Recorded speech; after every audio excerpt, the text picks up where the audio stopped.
Bien, buenas tardes. Les doy las gracias por acompañarnos. A la doctora Graciela Velázquez de la Universidad de Guanajuato, al maestro Gabriel Fierro de la UABC y al maestro y doctorando Gustavo Vargas también de la UABC.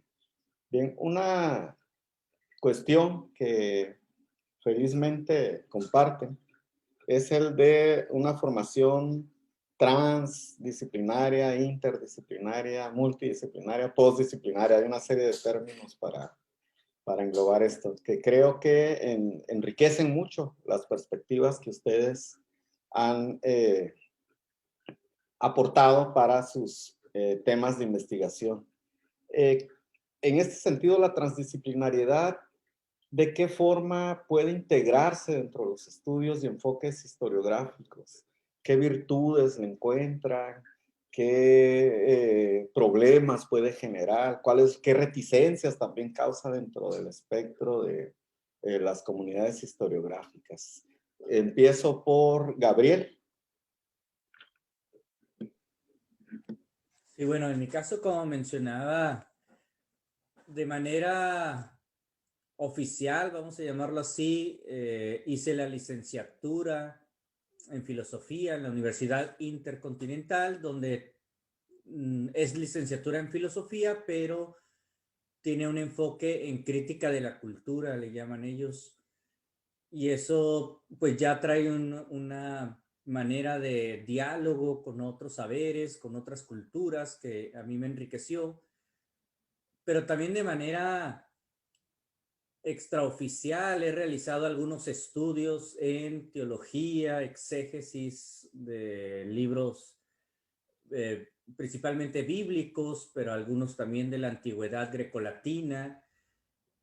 Y creo que eso también me ha ayudado a mí a enriquecer mi investigación histórica porque he recurrido con frecuencia a algunos postulados filosóficos para contextualizar, sin hacer propiamente una historia intelectual, pero sí contextualizar las ideas de estas evidencias de las que hablaba Gustavo, que están situadas desde el siglo XVII, XVIII hasta la fecha, y también en el estado de la cuestión, estado del arte, como le llaman, poder también ubicar a los distintos autores que han abordado el tema, cuáles son los presupuestos filosóficos que están ahí presentes. Pero muchas de las observaciones, cuando me remonté a la larga duración, principalmente en los misioneros que hacían sus observaciones, pero no solamente ellos, sino también ya en el siglo XIX, hay ciertos postulados teológicos y de interpretación bíblica que pude captar, digamos, y en el archivo que pude consultar, que mucho de ello se requiere a la obra y el entusiasmo de este misionero comboniano italiano, Mario Menghini, pues también encontré ahí muchos rasgos de intertextualidad donde él alude a ciertos textos bíblicos, teológicos y de la memoria personal y la memoria colectiva que él maneja. Entonces creo que actualmente ya es insostenible, una pureza, vamos a llamarlo así, disciplinaria, donde solamente soy sociólogo, solamente soy historiador, sino que hay que estar en este continuo diálogo y no solamente, digamos, con otras ciencias, sino también con otros saberes, como se ha hecho hincapié. Y al mismo tiempo, lo que he podido ahondar y conocer acerca de la historia me ha servido para los otros ámbitos que sigo atendiendo más por afición que por otra cosa, ¿no? De hecho, apenas en enero pasado fue la reunión de biblistas mexicanos y expuse un acercamiento poshumanista a los textos del Antiguo Testamento, hablando de este carácter antropocéntrico que siempre se ha utilizado en el relato de la creación del Génesis principalmente, y proponiendo, no es idea mía, sino siguiendo a dos autores principalmente estadounidenses, uno de Chicago, donde hablan de que hay otros relatos creacionistas donde el hombre no ocupa el centro de la creación, sino es un elemento más. El libro de Job, el Salmo 104, entre otros textos.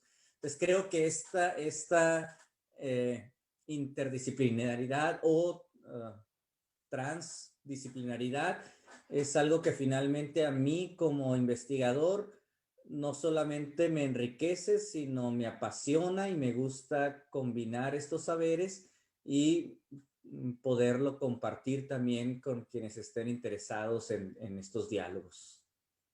Muchas gracias, Gabriel. Cedo la palabra a Gustavo. Bueno, yo vengo soy periodista, bueno, estudié periodismo y comunicación en una universidad colombiana y es una carrera, licenciatura ya que une la comunicación con el periodismo, ¿no? Entonces tengo el grado de comunicador, pero con mi especialización en cuanto a licenciatura fue de periodismo. ¿Y qué me ha ayudado a la transdisciplinariedad? Yo creo que en ese caso ha sido también un poco al revés de cómo me ayuda a mí la historia para comprender mi ejercicio como periodista y como comunicador o comunicólogo, sino que allá no le dicen comunicólogo sino comunicador. Porque lo que entendemos, y es lo que yo hablaba ahorita de que se entiende por historia en sí en ciertas licenciaturas o carreras, es simplemente una descripción de hechos y de datos y de fechas que ayudan a soportar realmente lo que para luego sería el tema central de la investigación de cada uno en diferentes áreas, ¿no? Y en sí, pues, como la doctora Graciela decía, pues, todos tiene pues historia, pues todo es historia realmente. O sea, y en esa transdisciplinaridad lo que he encontrado es que la historia me ha podido dar elementos para desanclar ciertos temas, y en ese desanclar es no generar el foco en un solo momento, en un solo punto, sino que comprender que hay un entramado mucho más complejo y mucho más rico que solamente centrarme en un efecto de algo, ¿no? Ahora, desde el otro lado, lo que puede ser que ha sido aporte de la comunicación y el comunicación en primer punto, yo creo que es el tema de investigación mío.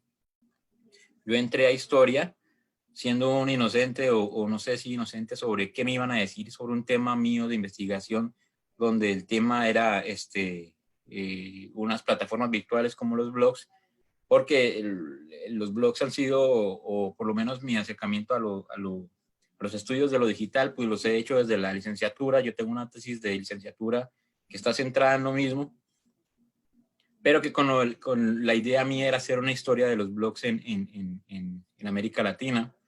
Y pues se dio la oportunidad en la maestría de historia, que me tocó reducirla pues por la abundante información que había, pero de todos modos creo que el tema o los temas que trata en el caso de la comunicación en ese momento pues eran algo que podía yo pensar como una historia, ¿no? O sea, creo que lo que me dio elementos de la comunicación fue los temas que traté, y algunas obviamente serie de autores que se movían desde la psicología, la sociología y la antropología sobre Internet, sobre el uso de la comunicación o la mediación, ¿no? Desde Castells, Martín Barbero,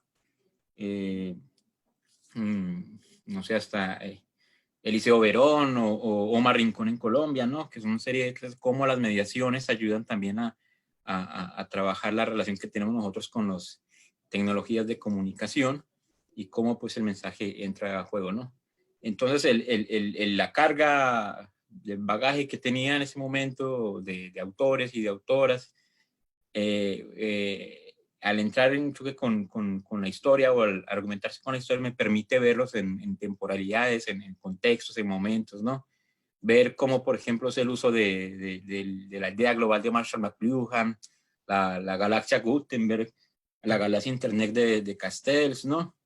En qué momento se van escribiendo, en qué punto se van dando, y no tomarlos ya de por sí como algo dado o como algo que me marcaba el paso de mi investigación, ¿no? Lo mismo con Armand Matelar, y con varios autores pues que ahorita se me van olvidando pues los nombres. Entonces eso ayuda ahí creo que está la transdisciplinaridad en el caso mío en cuanto a comunicaciones, ¿no? Un lado son los temas que me han dado a aportar una serie de instrumentos o herramientas también para trabajarla de manera cualitativa a ello, ¿no? Y por el otro lado es ver esta trama, esta complejidad que hay, ¿no?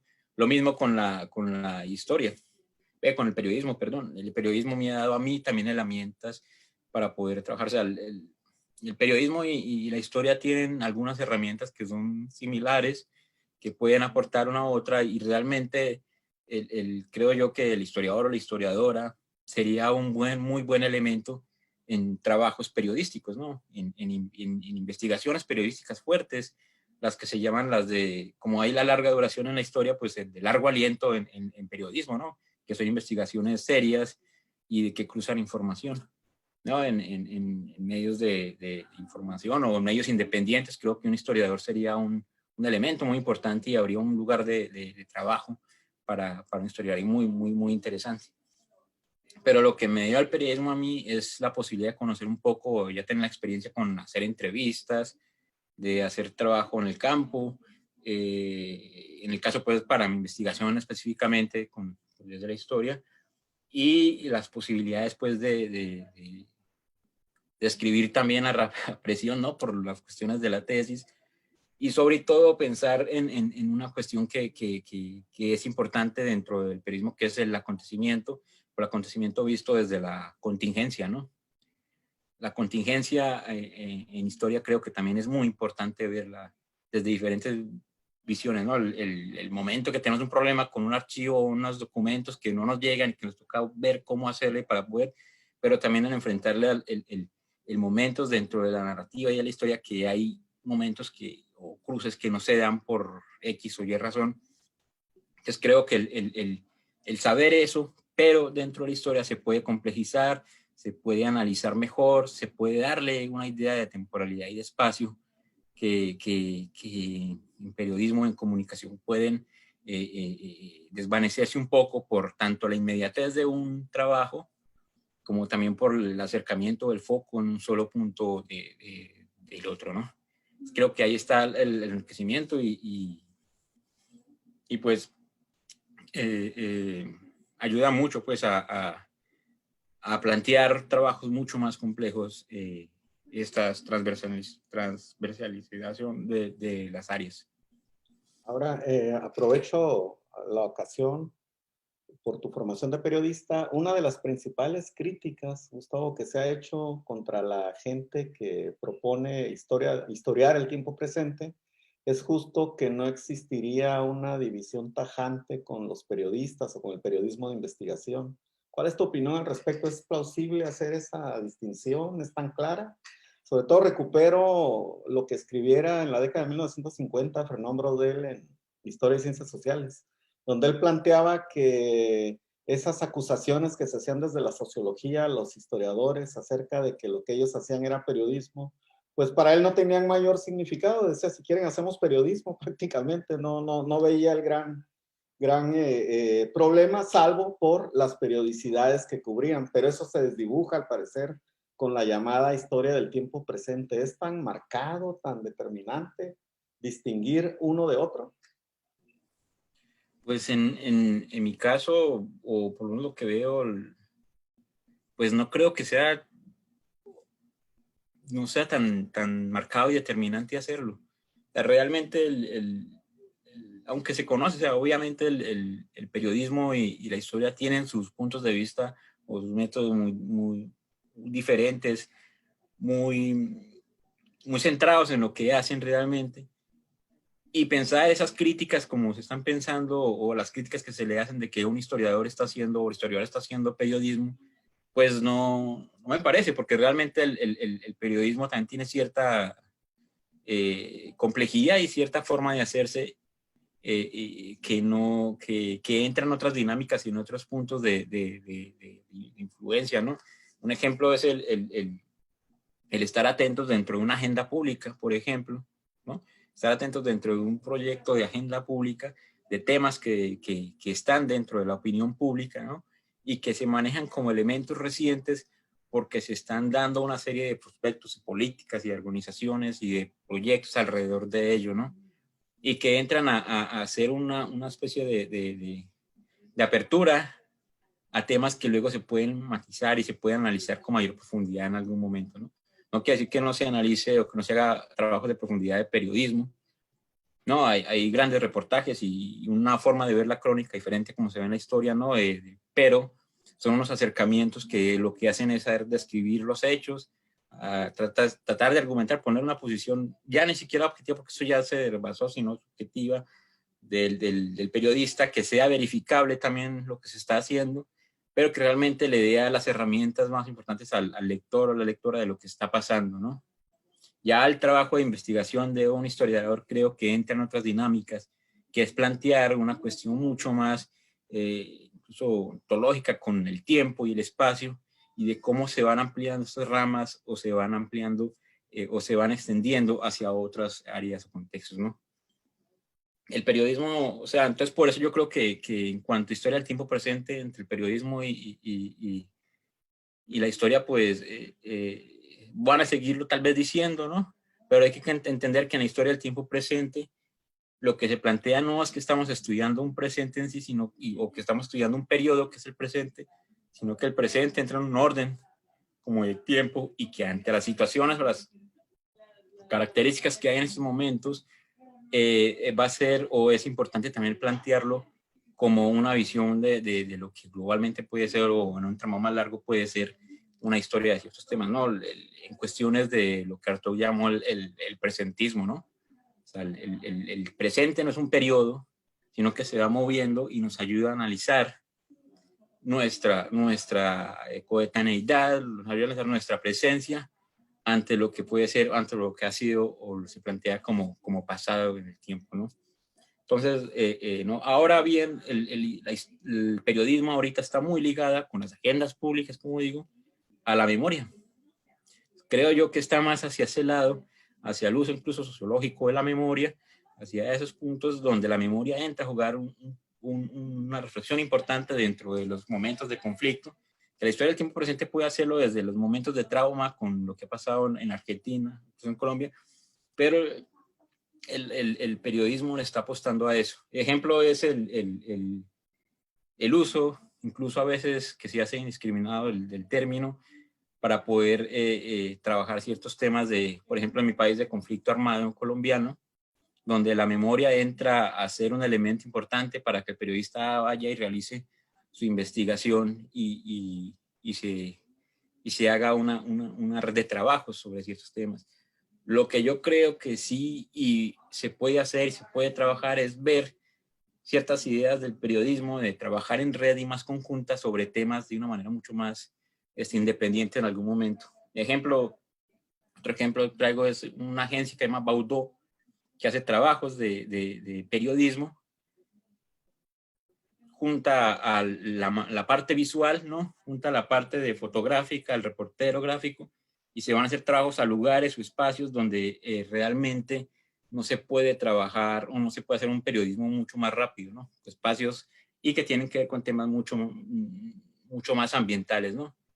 Lo que ha traído, creo yo, las áreas del conocimiento o incluso las posturas poshumanistas y que se ven de una manera mucho más prácticas, no sé hasta qué punto argumentadas en el periodismo, es trabajar ciertos temas ambientales, ¿no? Como la minería, el uso del fracking, por ejemplo, la afectación a las Amazonas, ¿no? Pero porque también están dentro de una agenda pública que está aprobada ahí y está vuelta hacia nosotros como especie. Entonces, la inmediatez del periodismo y de la historia y la reflexión de la historia, pues ahí es donde se ve creo yo que la diferencia, pues, ¿no? Ahí está marcada el paso de cada uno. Creo es que se pueden conjugar y y hacer los trabajos muy interesantes, y hay una relación mucho más estrecha entre periodismo e historia. Muchas gracias, Gustavo. Volveré contigo justo para el aspecto de la memoria por la historia personal que tienes del pueblo de origen de tu familia, donde la explosión de un volcán obligó a una diáspora, que me interesaría escuchar ahí esas consideraciones entre la memoria, el trauma y la historia misma en términos, en tu caso, familiares.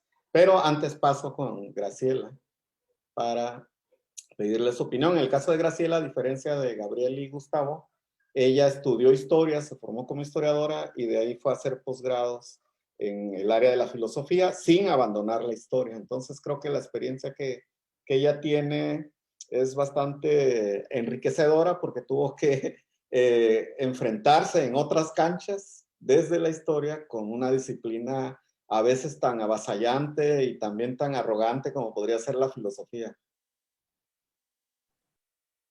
Y pues justamente ya ahorita comentaba el doctor Rogelio, yo hice la licenciatura en historia y luego los posgrados en filosofía.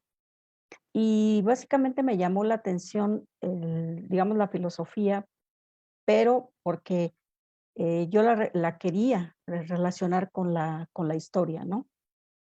Justamente con mi propia formación. En este sentido es que voy de la historia, de un quehacer completamente, bueno, no completamente porque por supuesto que tiene áreas que son teóricas, pero nuestro trabajo y nuestra labor se concentra mucho en la parte empírica, mientras que la filosofía pues es todo lo contrario, ¿no? O sea, esta disciplina pues es más bien básicamente, o no básicamente, porque no es que sea básica, sino que tiene pues la reflexión como telón de fondo, ¿no? Y entonces me llamó la atención que yo en la licenciatura no tuve una formación muy teórica. Sí nos dieron teoría de la historia, pero regularmente yo no entendía muchas cosas y entonces voy a la filosofía. Afortunadamente aquí en la Universidad de Guanajuato, pues sí hay filósofos que son filósofos de la historia, no filósofos así nada más en general, sino ya están especializados en la filosofía de la historia. Y gracias pues a que estuve en el posgrado, en la maestría, precisamente trabajando con uno de ellos, es que yo encuentro el sustento de nuestra disciplina con respecto a la verdad, la objetividad, pues todo esto que ya los historiadores del siglo XIX nos habían dicho que era la historia, ¿no? Y luego, pues ya en el doctorado, pues me acerco más, ya desde la maestría, porque empecé a llevar cursos que tenían que ver con filosofía de la ciencia, llevé un curso, y de ahí ya me interesó más la filosofía de la ciencia, pero ya no me podía cambiar del área que yo había escogido para la maestría. Entonces ya en el doctorado, pues sí encaminé mi proyecto de doctorado, pues precisamente a la evaluación de la evidencia en historia, la noción de evidencia que se tiene, no solamente en historia, sino más bien desde la parte de la filosofía de la ciencia, de cómo se considera la evidencia, pero luego lo trasladé al campo que yo conocía y que es la historia, ¿no? Al final, yo siempre he considerado que la filosofía me ha servido a mí para fundamentar mi quehacer y fundamentar mi trabajo como historiadora, y me sigo considerando historiadora porque, aunque los posgrados son en filosofía, yo regularmente lo he traído para lo que yo sé hacer desde la licenciatura, que es hacer historia, ¿no? Y pues ustedes van al contrario, como decía hace rato el doctor Rogelio, van al contrario, se formaron en otra disciplina y luego van a la historia. Es complicado hacer historia. Muchos, por ejemplo, de mis estudiantes que he tenido que también han ido de otras disciplinas a la historia, me han dicho que pues se les ha hecho difícil pensar como los historiadores. El historiador regularmente pues piensa en las temporalidades, ¿no? Y en el caso de la filosofía, no. O sea, no se piensa en la temporalidad, a menos que estés discutiendo, pero los conceptos, digamos, los piensan muy abstractamente. Y nosotros, los historiadores, no. Pensamos un concepto y de inmediato nos referimos al espacio y al tiempo en el que estamos hablando del concepto. Para nosotros no existe eso de la atemporalidad. Sí, en lo abstracto, por supuesto, porque tenemos que tener definiciones que son abstractas, pero de inmediato debemos traerlo a lo que es y lo que nosotros sabemos hacer, que es ubicarlos en un espacio y en una temporalidad. Y a mí eso me ha servido muchísimo porque ir entre las dos disciplinas, porque al final creo que me ha posibilitado ver mucho la parte teórica que tiene la historia, porque sí la tiene, no es nada más pura empiria, es falso el que los historiadores no utilicemos teoría, es completamente falso. Aquellos que digan eso, yo creo que pues, están en un desacuerdo total conmigo y con muchos de los historiadores con los que regularmente, historiadoras también, por supuesto, compartimos, porque creo que tiene muchas cosas que se teorizan también. Y también me ha servido mucho la filosofía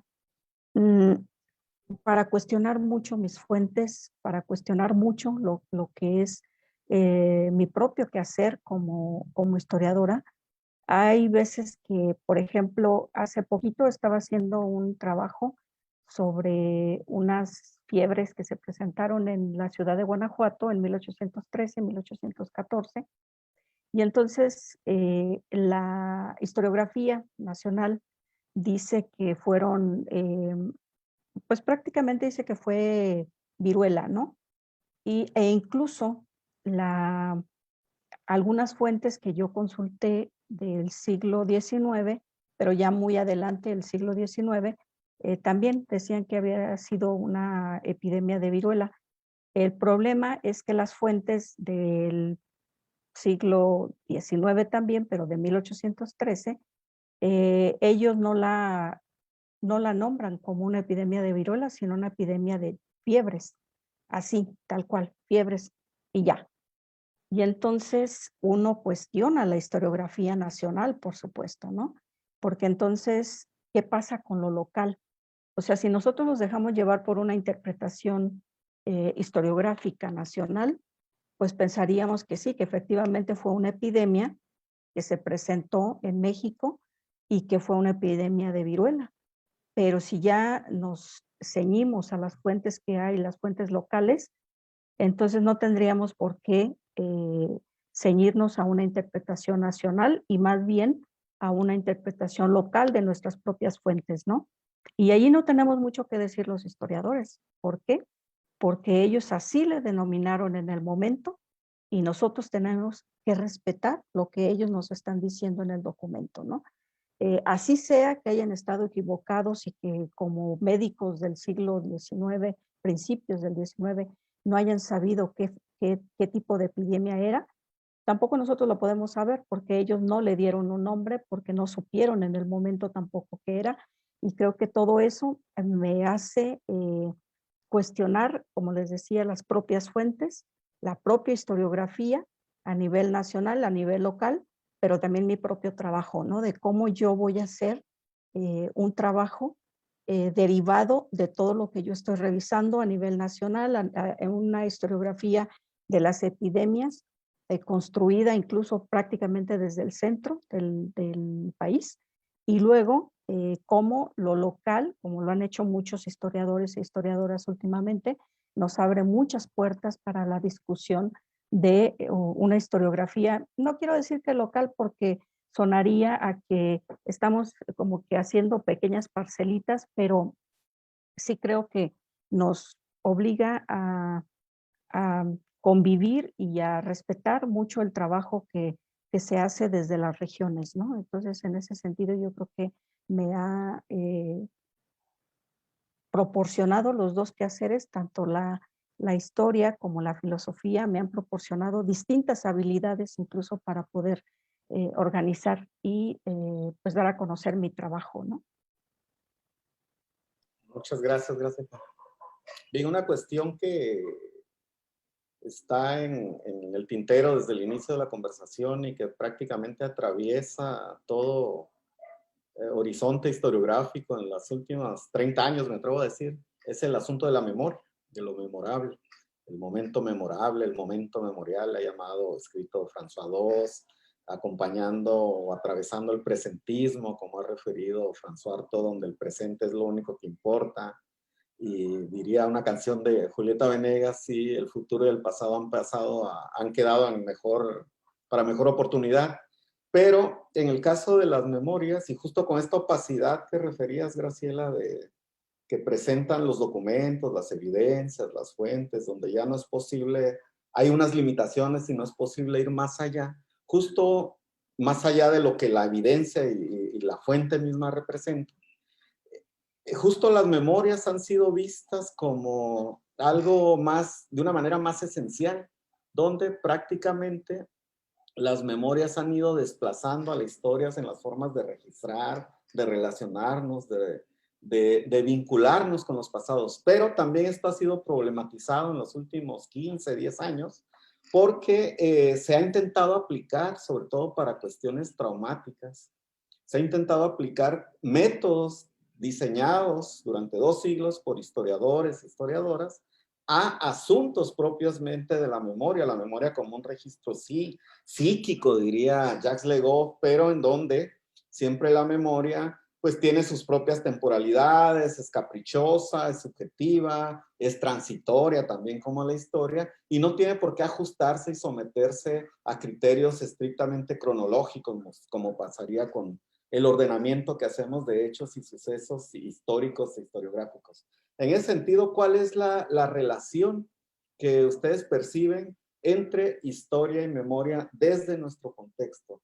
Y empiezo por preguntarle a Gustavo, sobre todo a Gustavo, porque detrás de su historia familiar hay un hecho, un acontecimiento relevante, traumático, que me interesa que exploremos, que es el de la erupción de un volcán que obligó a emigrar a la gente del pueblo de Armero, si no me equivoco, en Colombia. Adelante, Gustavo.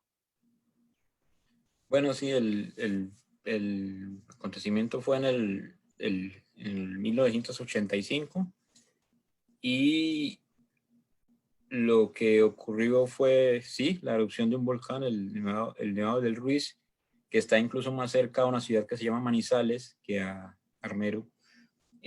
Manizales es la capital de lo que acá es como el estado, allá sería el departamento de Caldas, y Armero era como la segunda o tercera ciudad en cuestión económica más importante del departamento del Tolima. Entonces eran diferentes departamentos. Y la erupción lo que produjo fue el desbordamiento de un río, y el desbordamiento del río lo que produjo fue una avalancha, porque si hablas de la avalancha de Armero, que vino pues una catástrofe natural, un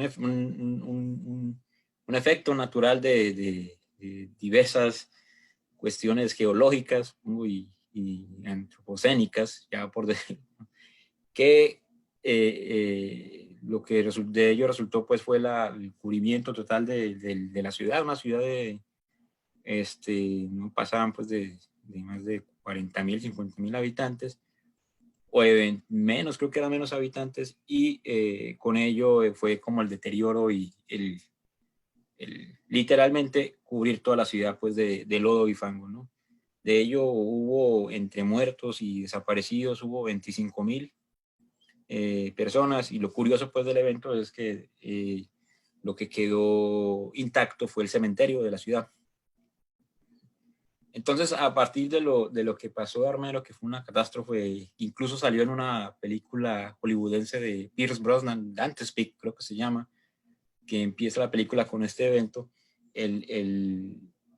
Lo que pasó fue darse una serie de cuestiones alrededor del evento, del acontecimiento, que iban más allá del acontecimiento en sí, ¿no? Y que también surgían del acontecimiento en sí, ¿no?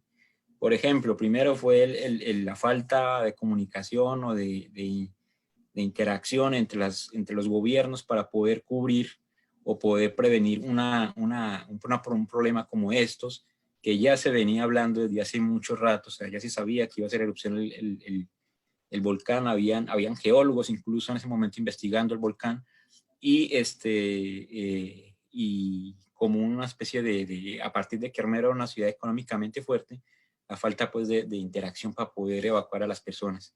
La catástrofe sucedió en las 11:30 de la noche, entonces por eso pues hubo estos niveles de desaparición y de muerte en la ciudad. Y por el otro lado es la posición donde estaba Armero, que era una posición estratégica para conectar el departamento del Tolima, y sobre todo en las vías y conductos de lo que era el algodón y el arroz, ¿no? Que era muy fuerte en este punto, ¿no? Además que el departamento de Tolima es una parte de entrada hacia la zona cafetera de Colombia. Entonces también era un punto de intersección muy importante. Y otro tema que salió a la luz fue como el uso de los niños que quedaron huérfanos o quedaron desaparecidos o que no encontraron a sus papás, el uso que se les dio dentro del Instituto de Bienestar Familiar, que sería como una especie de DIF, por ejemplo, en la cuestión de adopciones. O sea, muchos armeritas de mi edad, ahorita con algunos programas que hay de colectivos de buscando armero, buscando personas de armero, están encontrando información sobre quién fueron sus padres, y son personas que cuando pasó la catástrofe, en algún momento fueron adoptados de una manera un poco rara, y quizás estaban viviendo en Europa, en Estados Unidos, en la misma Colombia, en Chile, en Argentina, que sabían que había un pasado en ellos, pero no encontraban pues las relaciones, ¿no? Hasta que se dio una serie de nexos que gracias a las tecnologías de la información se pudo encontrar personas, ¿no? Y trabajos con ADN y todas esas cuestiones. Ya se han encontrado algunas hijos o hijas con sus padres o sus madres en este caso. Y el otro punto ahí está, que es la cuestión de la memoria, ¿no? Aquí esta idea de, no sé si como lo de las ruinas de la memoria, ¿no? Lo que queda de los vestigios de lo que nosotros estamos, donde estuvimos, donde hay una base de lo que fuimos nosotros, o donde nosotros podemos saber o llegar cuando queremos ser nosotros, pues nuestra niñez, nuestra infancia se vio cubierta por todo este lodo, que es lo que pasa muchas veces con mi familia. Cuando se habla de este tema, pues lo que hacen usualmente es netamente recordar sus infancias y sus juventudes sobre cómo llegaban a Armero, cómo se reunían en Armero, las rondallas, cómo iban al río, cómo iban a pescar, cómo era la vida cotidiana y cómo era volver a Armero después de estudiar, porque usualmente en Armero lo que hacían era enviar a los hijos a otras ciudades a estudiar sus licenciaturas y volvían en vacaciones, ¿no? Iban a Bogotá o a Manizales o a Ibagué, que es la capital del Tolima, a estudiar, y volvían a sus... Entonces, lo que yo encuentro cuando hablo con ellos y los he entrevistado es como un conflicto con ese punto, ¿no? Con un punto de trauma, porque además es perder a sus padres y no haberlos encontrado. Entonces, eso es un conflicto que está mucho también marcado en otros puntos, que son las desapariciones forzadas, que tienen sus dinámicas diferentes, pero que también hay una cuestión de ahí, no saber dónde están las personas que se desaparecieron, no sabe qué es el punto más triste del momento, ¿no? Y que también se da en el conflicto armado colombiano, ¿no? Y también queda que fue una catástrofe que quedó registrada, ¿no? Hay videos en YouTube, hay incluso conmemoraciones de cada año sobre la catástrofe, y hay un discurso que se repite sobre lo que se pudo haber hecho, y que repite lo que muchas personas habían perdido en cuanto a sus familiares en este momento. Pero lo que ha traído quizá la memoria también en este momento, y lo que han algunos investigadores trabajado también desde otro punto de vista, es una redistribución de tierras, de espacios donde las personas vivían, que no se han dado porque los programas del gobierno en ese momento se fallaron. Y muchas de las personas que vivían en Armero viven en pueblos, los que sobrevivieron y pudieron salir de este fango, llenos de fango como grises por todos lados, hacia los pueblos cercanos, que fueron a vivir alrededor, a los pueblos que están alrededor. Entonces hay un problema también ahí de tierras, que es un problema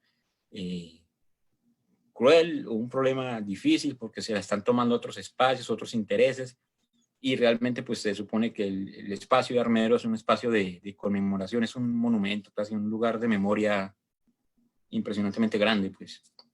Entonces el conflicto queda ahí. Yo entro en conflicto porque realmente pues yo viví con estas historias, y pues ahí lo que encuentro es que yo no tengo como una especie de, siguiendo o según esta historia, yo no tengo una especie de, yo nací en un lugar que posiblemente ya no está, y al que no puedo volver yo como a visitar a los abuelos o a visitar a mi familia o el lugar donde yo nací. Pues yo crecí en Pereira, en la ciudad que se llama Pereira, pero pues nací ahí, y eso es algo que me lo han marcado a veces, muchas veces mis padres como usted fue uno de los últimos que nació en este lugar, o que realmente es mentira porque después de mí nacieron muchos más, pero ahí queda como marcado. Y una vez hablando con una profesora de historia de la Universidad Nacional de Colombia, me dijo que ya había muchos trabajos de memoria sobre Armero, que lo que hacía falta era una historia sobre Armero, que están todas las evidencias, están todas las huellas, que está todo ahí para poder trabajarla, que hacía falta trabajar una historia, ¿no? Desde otros puntos de vista, otras dinámicas, ¿no? Y es algo que le escuché decir a Isabel Yellin cuando lo que había mucho trabajo de memoria sobre la dictadura, y que ya lo que también hacía falta era empezar a estudiarla o historizar también este punto de vista. Entonces, de manera involuntaria hay muchos proyectos que lo que hacen es construir memoria sobre Armero, incluso una memoria digital. Yo estuve trabajando un tiempo en uno sobre un mapa, sobre un espacio digital de Armero, empezar a cubrirla con las historias de las personas sobre ciertos puntos donde ellos cotidianamente pasaban, ¿no? Como las zapaterías, como los centros comerciales, como donde compraban los electrodomésticos, cualquier cosa de la vida cotidiana. Pues es una urgencia ahora que hay por construir Armero de alguna manera. Y hay varios proyectos, ustedes pueden entrar a Facebook, y hay varios proyectos de fotografías, proyectos mucho más, digámoslo, mucho más desde las personas de la ciudad que quieren sacar las fotografías y armar una colectiva con otras personas, o hasta proyectos un poco más especializados con diseños de gráficos, de multimedias, de relaciones y conexiones para hacer proyectos de análisis de ADN para la recuperación de estos niños, o que encuentren a estos jóvenes o ya grandes a sus familiares. Hay una cantidad que tiene y está más ligado con esto de construcción de memoria, de memorias, ¿no? Porque son memorias sobre Armero, no son memorias, y cómo van ellos trazando unas temporalidades sobre lo que fue incluso Armero antes de la catástrofe. O sea, porque lo que les importa realmente, o sea, hay un sensacionalismo sobre contar, o que yo cuente pues eso, ante los amigos, ante las personas, pero lo que importa realmente para ellos es lo que ocurrió antes, ¿no?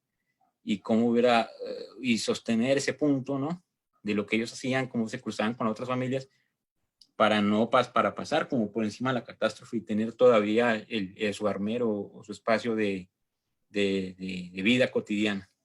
Entonces creo que ahí está el punto o el eje pues, de la memoria dentro de un tema que se puede y se puede trabajar desde la historia, ¿no? Incluso esa misma memoria se puede trabajar desde la historia, y se puede indagar cómo son esos procesos de reflexión de las personas para trabajar el espacio en temporalidades y relacionadas con políticas públicas de gobierno. Muchas gracias, Gustavo. Y justo has puesto el énfasis y acentuado un aspecto que hacia fines de la década de 1980 recogió Aleida Assmann, la especialista en memoria cultural, de historiadores como Pierre Nora, Reinhard Koselleck, que se lamentaban hacia fines de la década de 1980 que estaba muriendo la última generación que había sido testigo o que había testiguado los lamentables sucesos, los funestos sucesos de la Segunda Guerra Mundial. Y que entonces, al perderse la memoria, encarnada en los testigos, en las testigos, entonces lo único que quedaría sería asirse de la frialdad que proporciona la historia por este cuerpo cientificante y esta forma tan objetiva que tiene de asirse y de asir al pasado. En ese sentido, es tan fría y tan deshumanizante y quizá tan poco empática la historia. Pregunto a Graciela y a Gabriel, a partir de lo que ustedes han explorado, y pienso sobre todo en nuestras realidades, nuestros presentes, los femicidios, las violencias distintas que estamos viendo. Creo que hace poco oficialmente habíamos alcanzado la cifra de 82,000 desaparecidos, desaparecidas. ¿Esto de qué forma lo vamos a narrar o de qué forma lo estamos narrando? ¿Es la historia realmente tan fría? ¿Solo queda plantearlo en términos cuantitativos, esperar a que se enfríen estos datos como en video, que se conviertan en datos duros, que se endurezcan, que se enfríen para manejarlos como evidencias, o de qué forma podemos establecer empatías con este tipo de sucesos tan traumáticos que estamos atestiguando, que estamos viviendo o que se han padecido en otros periodos y otras épocas. Empiezo por Graciela. Sí, pues yo creo que yo no pensaría a la historia como esa disciplina fría que no puede más que con el peso de la cientificidad, ¿no? Justamente pienso que algo que ha cambiado a la historia diametralmente es la memoria que está trabajando por los historiadores. Y yo creo que cualquier cosa que toque la palabra siempre la va a transmitir de otra manera.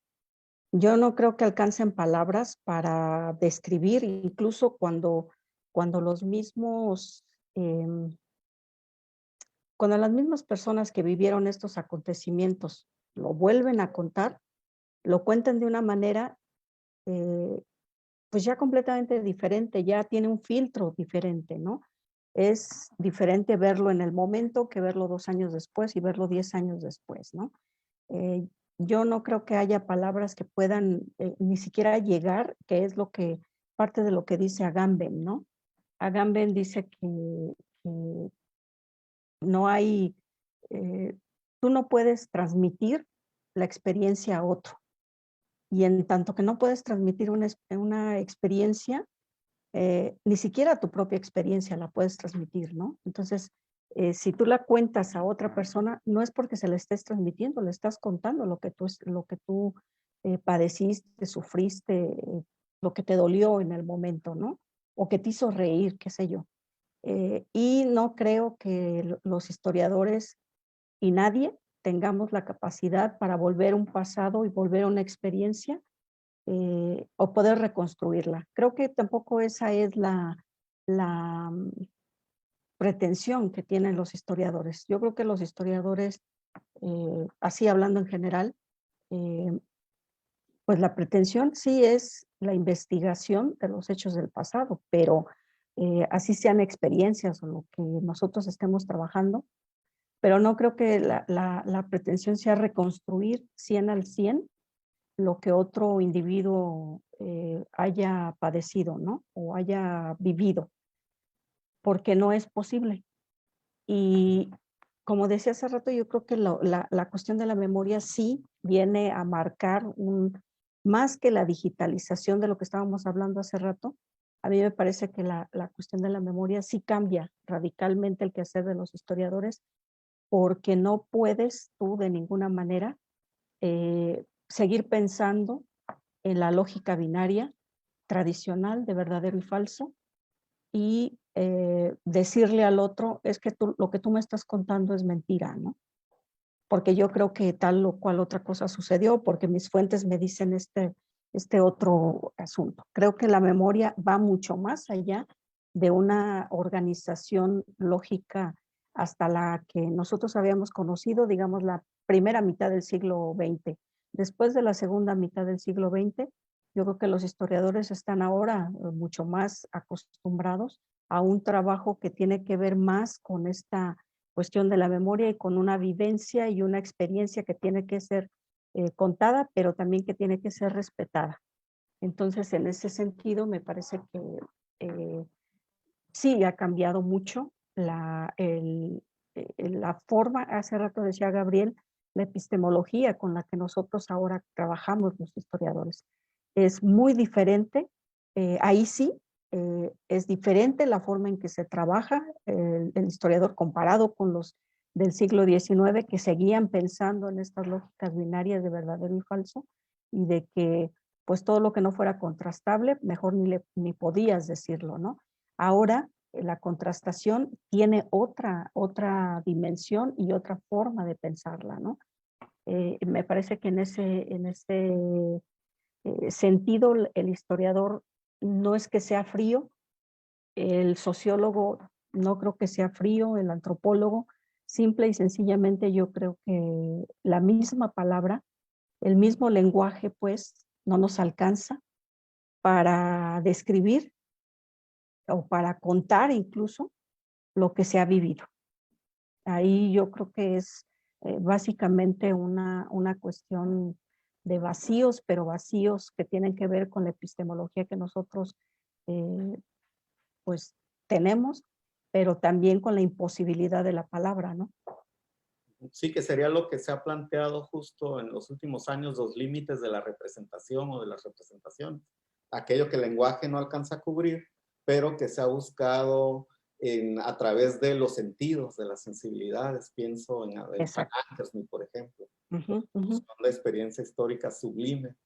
Y justo, qué bueno que mencionas a Agamben, porque Dominic Lacapra, justo a partir de sus estudios sobre el trauma, se ha permitido debatir sobre cómo existen las experiencias vicarias, por ejemplo, es decir, una experiencia diferida que no vivimos, que no atestiguamos ocularmente, que no sentimos, presenciamos, de la que no somos coetáneos, pero que ha sido posible transmitir intergeneracionalmente, a través justo de la memoria o de la memoria, y que vemos quizá ahora presentarse de una manera tan contundente a través de los reclamos postcoloniales que están obligando a derrumbar estatuas, a renombrar calles, renombrar plazas. Y en ese sentido son presencias espectrales del pasado o de los pasados dentro del presente. El pasado pareciera que no acaba de irse. Eso es algo que en particular Gabriel pudo asir dentro de sus estudios sobre Santa Gertrudis. Adelante, Gabriel. Sí, efectivamente es un tema complejo y fascinante al mismo tiempo. Desde la relación entre la experiencia y la memoria, por ejemplo, retomando a la doctora Graciela. Y creo que en ese sentido la función del historiador en su labor de historizar a las memorias y darles la oportunidad también se vuelve una función catártica incluso. Retomo, por ejemplo, un filósofo judío que últimamente está siendo muy releído, Walter Benjamin, donde reflexiona acerca de la memoria y hace una distinción muy interesante utilizando conceptos alemanes que son a veces difíciles de traducir, pero que habla de una experiencia vivida, vamos a decir, algo que te pasó, que muchas veces es traumático. Él se fijaba, por ejemplo, en los soldados que regresaban de la guerra, que no querían hablar de lo que les había sucedido y que preferían olvidarlo, dejarlo en el subconsciente, y cómo eso a través de la labor, que puede ser a nivel individual de un psiquiatra, un psicoanalista, pero que a nivel social es donde entra la labor del historiador, una labor social,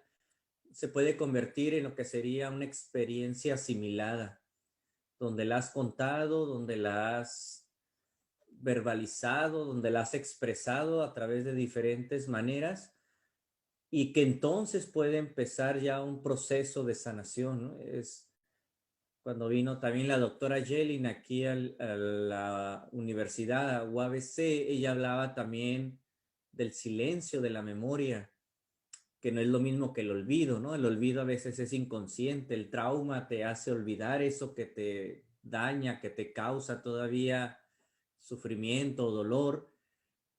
Y el silencio es cuando tú decides en qué momento lo quieres expresar y en qué momento quieres sanar. Entonces, creo que ahí es donde la labor del historiador que trabaja con la memoria se vuelve en un servicio también, pues no solamente a la humanidad, ¿no? Sino un servicio al planeta, a la Gaia, cuando se van haciendo estas experiencias de ser simplemente vividas a convertirlas ya en experiencias asimiladas. Y en ese proceso que muchas veces implica dolor, podemos pensar en lo que detonó estudios de la memoria en América Latina, que fueron los abusos y violaciones de derechos humanos en América Latina, y aquí en México quizá de manera análoga el movimiento del 68 y algunas, la guerra sucia de los 70s, pero que hay otras experiencias que también tienen su parte de dolor, por ejemplo, y ahora sí, aplicándola al caso que yo estudié de la misión de Santa Gertrudis, el intento de despojo de las tierras, la depuración que se hizo de manera injusta y arbitraria del ejido para ciertas personas, eso sigue ocasionando dolor.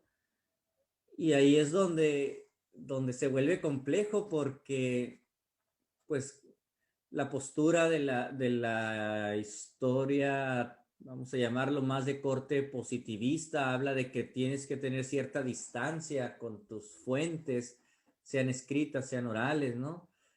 De hecho, von Ranke quiso hacer una historia de los papas porque él no era católico, entonces eso lo acreditaba como un buen historiador porque tenía.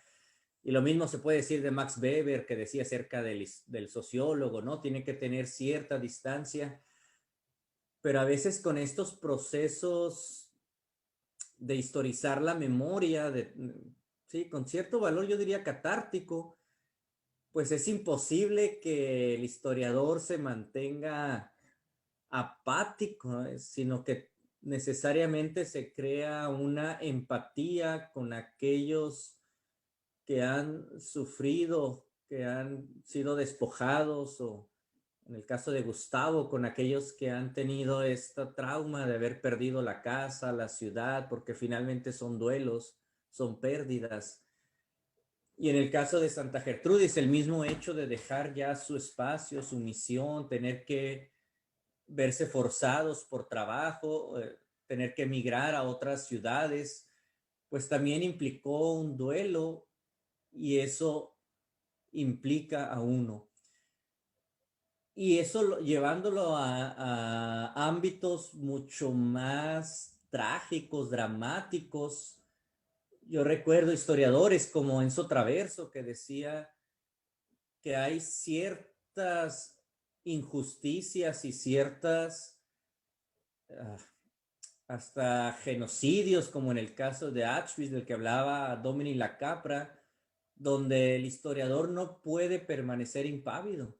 Necesariamente tienes que optar por aquellos que han sido dejados, que han sido maltratados, en fin, que han sido violentados en sus derechos humanos, y pensando además en que la historia ahora tiene un auge de historia del tiempo presente, creo que sí hay un deber ético del historiador de tomar postura ante estas situaciones que estamos viviendo de violencia, de despojos, de feminicidios, de violencia y a veces los derechos humanos que son pisoteados. Entonces, creo que esta pretensión de que el historiador tenga una necesaria distancia objetiva sigue siendo válida, pero atenuada con estas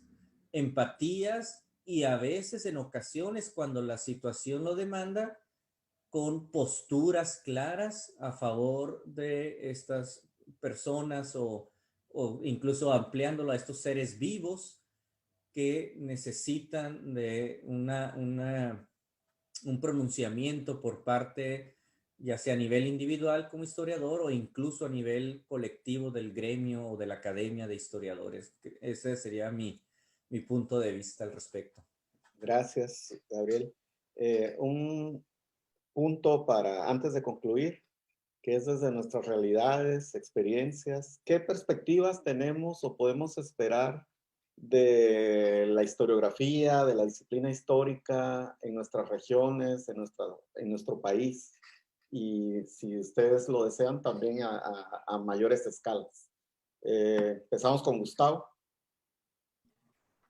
Sí, yo creo que partiendo de mi trabajo y lo que he estado leyendo ahorita, la preocupación sobre el antropoceno pues va a ser muy fuerte y creo que va a traer bastantes trabajos de investigación muy ricos en este caso, ¿no? Y que ante el interés de muchas personas, desde diferentes partes, incluso desde niños sobre la problemática ambiental, va a poder la historia trabajarse también desde un punto de difusión, incluso de difusión de lo que se hace a otros públicos, ¿no? Creo que estos temas están fuertes y están vitales para poder trabajarlos.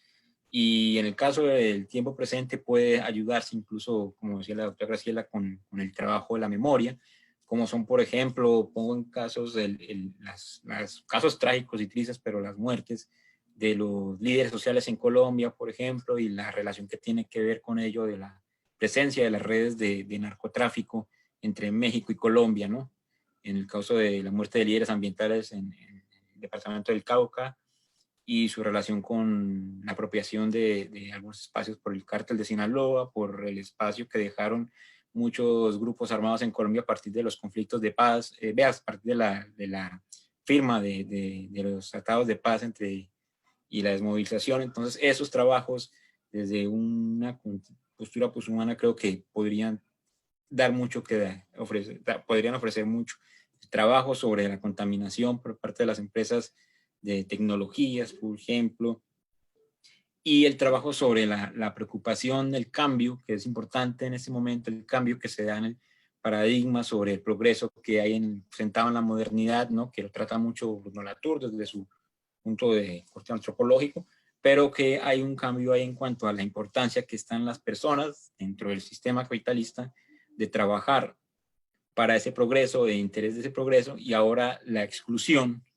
de estas personas, ¿no? Y la conformación de diferentes planetas donde ya no son necesarios esas personas a partir del uso de otras herramientas y de las posibilidades que da la inteligencia artificial y el trabajo con los algoritmos, estos temas dentro de un corte histórico, desde con un trabajo historiográfico bueno, creo que plantearían muchas inquietudes y podrían ampliar el tema de las discusiones del presente y hacia futuro, no porque la historia sea vaticinio un futuro, sino porque puede traer elementos que ayuden a pensar nuestras relaciones con Gaia, con los seres humanos, con otras especies, con humanos, en una relación mucho más armoniosa. Y ahí está el punto de que realmente la historia no es algo frío y calculador, o sea, tiene un aporte importante para poder discutir temas y no son solamente meros hechos o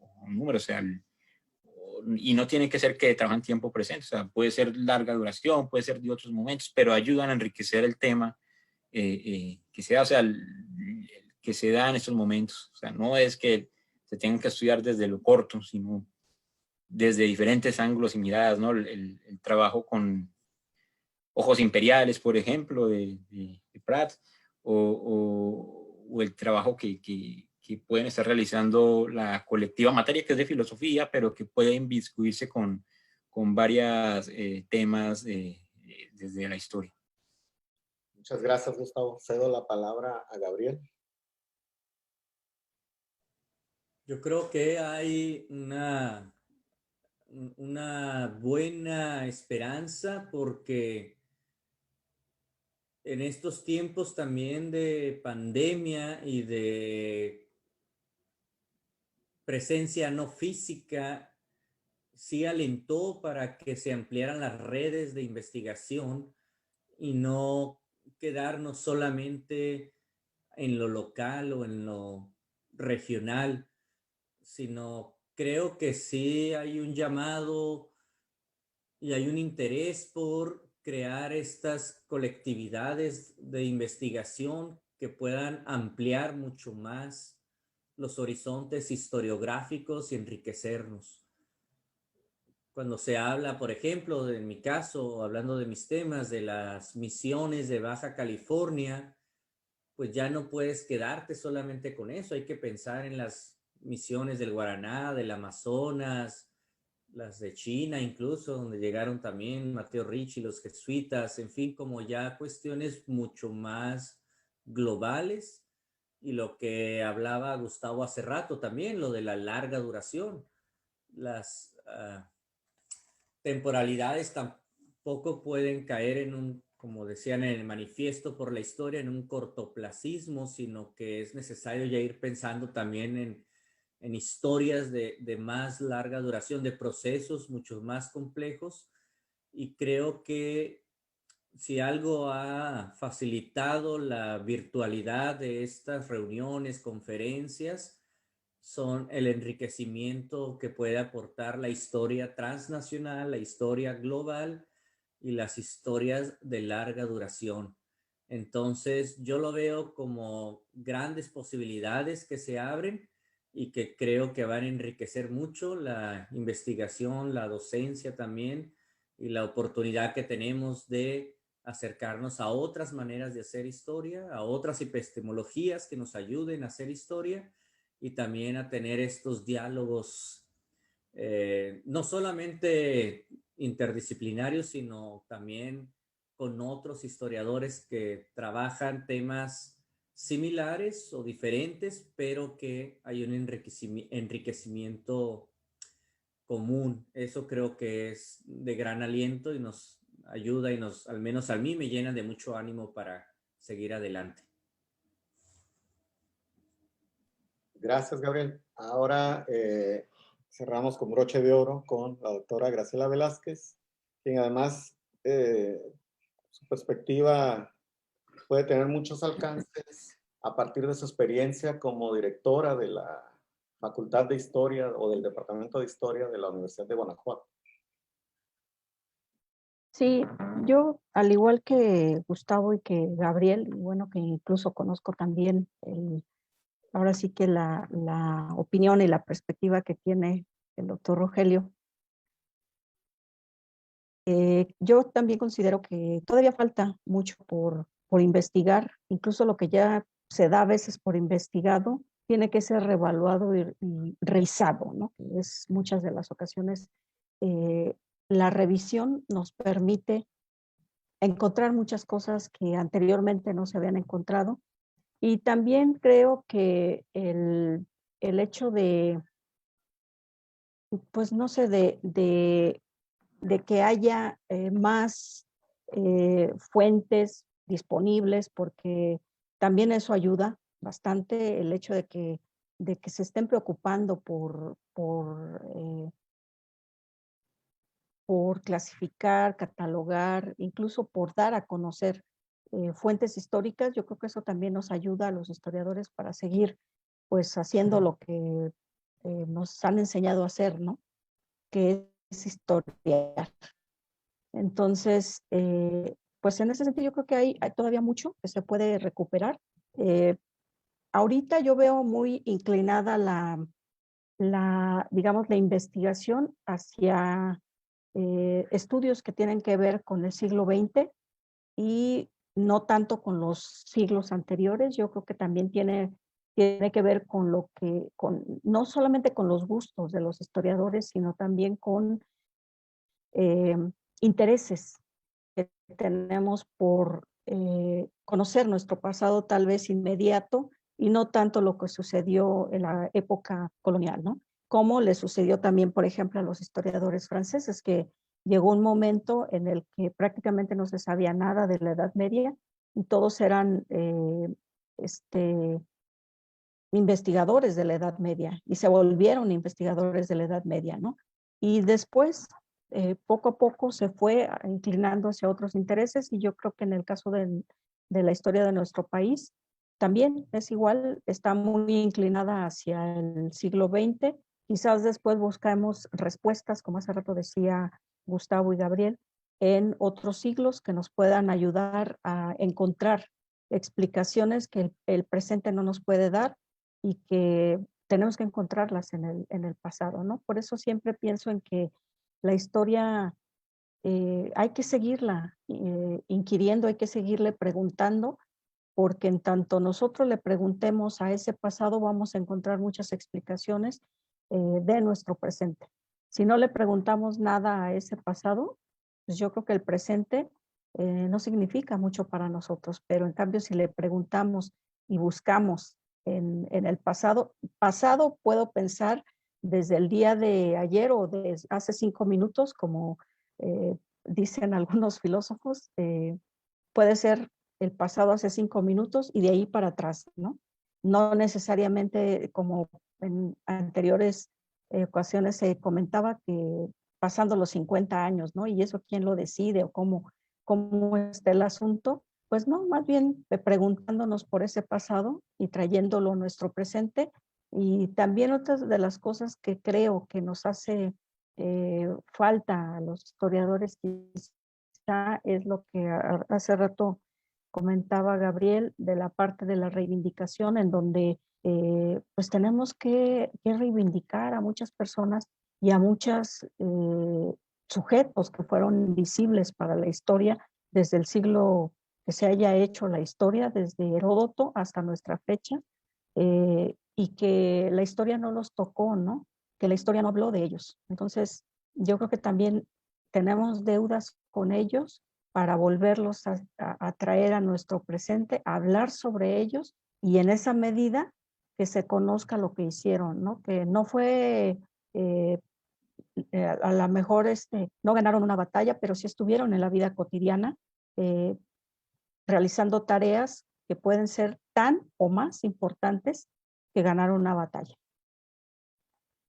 Muchas gracias, doctora Graciela. Quiero agradecerles su presencia, su buena disposición, su gentileza para participar dentro de esta charla, que es estructurada en 2 sesiones, al maestro Gabriel Fierro Nuño, el maestro Gustavo Vargas Ramírez, la doctora Graciela Velázquez Delgado, y desde luego a Miriam Gabriela García Aguirre como organizadora y jefa del archivo del Museo de Historia de Tijuana, que forma parte del Instituto Municipal de Arte y Cultura, por abrir este espacio justo desde un sitio donde convergen tanto ciencia, historia, memoria, y que desde luego es bastante loable que tengan estas preocupaciones por propiciar estos espacios de diálogo y de conversación sobre temas de mucha actualidad. Muchas gracias.